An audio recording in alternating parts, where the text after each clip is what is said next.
Recovery. You get knocked off stage by a strong hit, and you need to get back. Or you want to go deep and try to kill your opponent before they can get a chance to recover.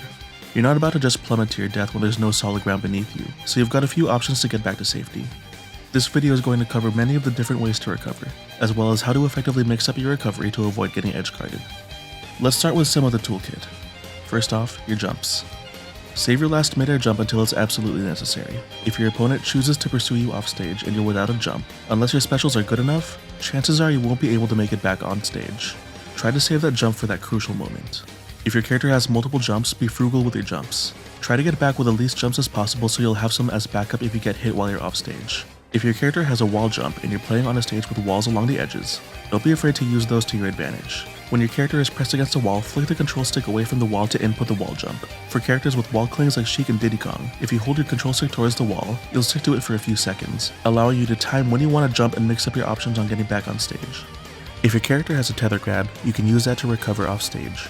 Press grab while you're facing the stage to use your tether to grab a hold of the ledge, then proceed to get up as normally. Next, air dodge. While air dodging off stage is generally a bad idea, air dodging into a ledge will allow you to snap onto it, and simply air dodging towards the stage can give you that slight push that your double jump can't get you. It's helpful for characters that don't have a lot of horizontal momentum, giving them just a little bit of extra distance to get back.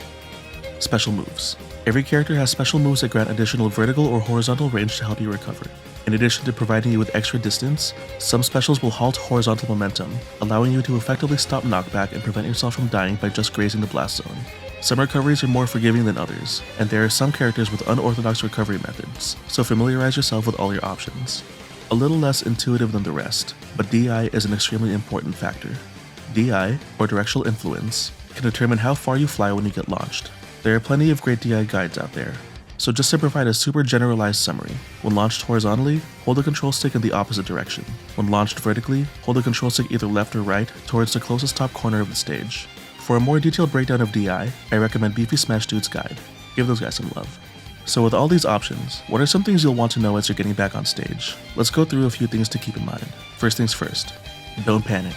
Almost every character in the game has a capability of getting back on stage even from the far end of the blast zone, as long as they've got their double jump. So rest easy, clear your head, remember all the tools you have at your disposal. You can get back just fine. Next, think about the safest way to recover. Getting below the ledge and going for a strictly vertical recovery is considered one of the safest methods of recovery across the board. When you're recovering low and hugging the stage, look at how much coverage you have defensively. The stage protects one side, and sometimes hitting you from the other side entails a heavy risk of a reverse edgeguard situation. That means the best option to cover is from above. But if your recovery has a hitbox as you ascend, then you've already got that area covered. Keep in mind that while this holds true for most recoveries, there are some that are a little bit more easily exploitable and are unfortunately easier to punish. On that note, try to find ways to keep your recovery ambiguous. Recovering the same way every time makes it easier for your opponent to edgeguard you.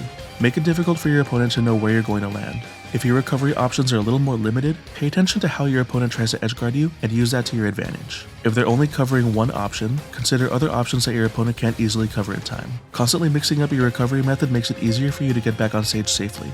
If you have a method of covering your recovery to keep your opponent from making an offstage approach, utilize anything you may have. Some characters have projectiles or lingering hitboxes that can provide some coverage as you recover, so don't be afraid to throw something out there in your attempt to get back on stage. So to sum everything up, know all your options, recognize your character's safest options, mix it up to keep your opponent on your toes, cover yourself if you can, and, most importantly, don't panic.